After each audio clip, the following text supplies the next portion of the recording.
Kagwego Scano. Welcome to week 5 of our 2020 Seneca Language and Culture virtual culture camp. And this week, week 5, actually is coming to you in a 2-part video. We'll be covering two topics, much like we did in week 3.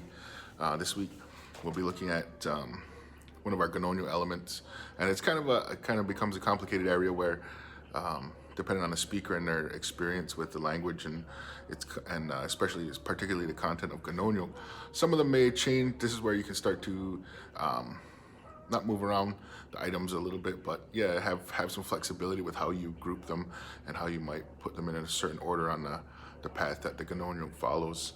And for our purposes this week, I'm actually putting together several topics, several elements from the Ganonyo.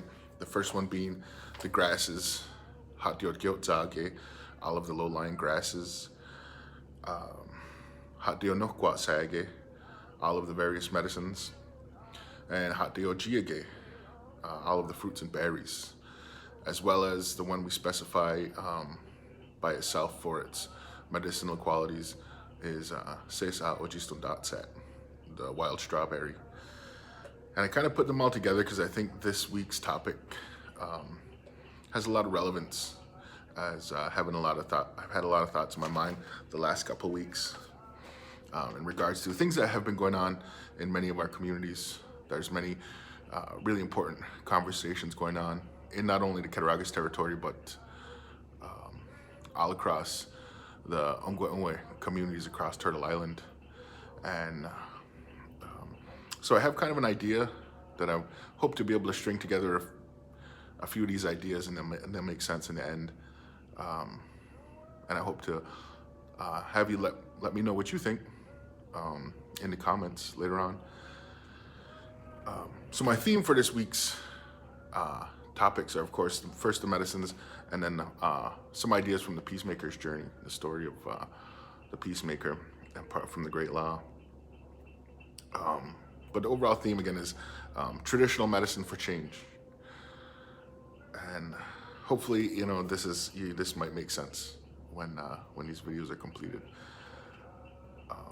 So in the Ganonyo, we acknowledge after the earth and the waters, we acknowledge the low-lying grasses and the medicines and the fruits and berries, the things that are close to the earth, that we use to help sustain us.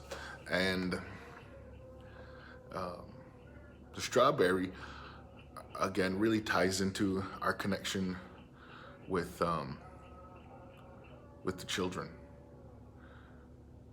And I'm trying to figure out how to put this together in a way that it makes sense. The root word for strawberry and for something similarly like fire and a star is a root word for a spark or a light. Kajista. And one of the customs that we have in our longhouse procedures is that at the strawberry ceremony, which recently went by a few weeks ago, we try to acknowledge the importance of the youth in our community, and we get some of the young people to conduct some of the responsibilities that would normally be held by an adult, such as leading feather dance, maybe doing some announcing. But the act of letting those young people fulfill those responsibilities shows that we as adults are fulfilling our responsibilities, and we're teaching the kids to do that. And the idea that it's done at strawberry time and that we use the strawberry as a medicine because it's close to the ground, it's like the spark of our life, the light of our life, right? It's a similar word for the star in the sky. And so that's important that we acknowledge that we're continuing our duties to pass things on to our children, and we're making decisions that take their benefit into consideration for generations down the line. And what also ties in importantly, I think, is one of the concepts that they're using quite a bit in the school districts now, and what they've asked us to emphasize as teachers, for myself and Anzanio and Mr. Sasala, Richie, they've asked us to emphasize social emotional learning, SEL as they abbreviate it, really focusing on the emotional well-being of the students as opposed to focusing on their academics, making sure that they're understanding the adjustments that are coming on a daily basis, whether to the classroom or at home. So this idea of Western academics acknowledging that social emotional learning is really vital to the overall cognitive capacity of the kids as they get older is vitally important. And so now they're asking the teachers to emphasize and focus on these things as much as they can.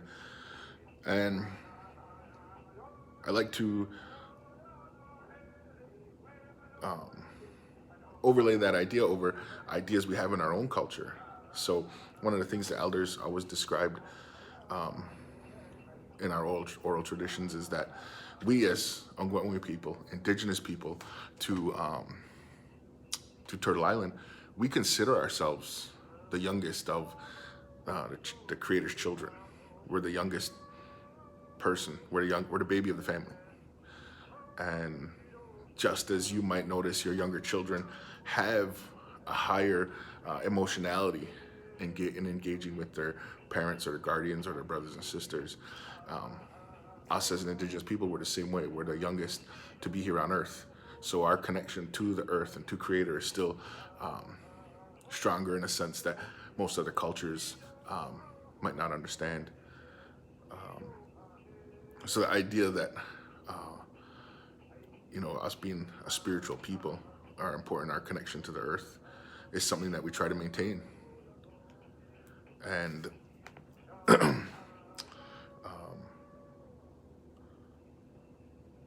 so it's interesting to know that Western academics and Western ideas are finally catching up and putting a name to something that we've already intuitively integrated into our society and our culture and our history over the years. And so I think about those ideas that we acknowledge the plants and the medicines, and that we acknowledge ourselves as still close, strong relationship with the natural environment is important.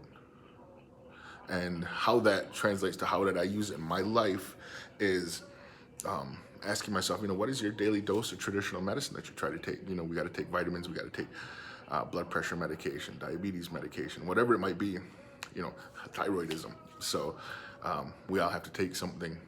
But what do we take of our traditional medicine on a daily basis to help sustain us? And I don't necessarily mean necessarily taking a tea or a pill or a leaf or some kind of concoction. I'm talking about how do we engage in our traditional cultural ideas that help to balance our psyche, our emotional well-being. And for myself, one of the things I like to acknowledge is exactly that, the differences in our birth order, the experiences of myself and my siblings. Being the oldest of 7, my experience of my parents was certainly different than, say, my younger siblings, the youngest, in particular. And taking the time to acknowledge those relationships with my siblings, and that their experience, each one of their experiences with my parents was different. And the more that we communicate and talk to be able to understand each other, we can appreciate each other's experience, and in turn that validates our experience. And when you feel like you're more on an even keel with those that you're closest to, you feel validated and you feel like you have a support network. And when I feel like my inner circle is strongly bonded, that trickles down and translates to everything. And we hear that analogy in a traditional culture so much, expanding the circle. But we have to make sure our inner circle is strong first, that it's unbreakable, and that we can work together to protect those that are in our outer circle. So, it starts with my kids, understanding my kids' perspective, and my wife, and then my brothers and sisters, and my parents, and my nieces and nephews, and then my cousins and all my extended relations, and then my clan relations on the bird side, and then in the community of Cattaraugus at large, and Onondaga, where I'm originally from, trying to understand my relations and my family and their perspective of what they're experiencing in their territory, and in Six Nations with my brother and his family. So my circle is ever expanding, but I need to make sure that inner circle is strong first. And when we can support ourselves, we slowly have a stronger base from which to work. And that's what I take out of those ideas from the medicines and how we maintain a working relationship with the plant life, the low-lying grasses, the medicines, the fruits and berries, and how that translates into utilizing that to help feel like I'm a little bit better adjusted to experience and deal with, the daily life. So what is your daily dose of traditional medicine? I hope you check out part 2. Let us know. We'll try to include some links in the description, and we'll see you soon. Danito.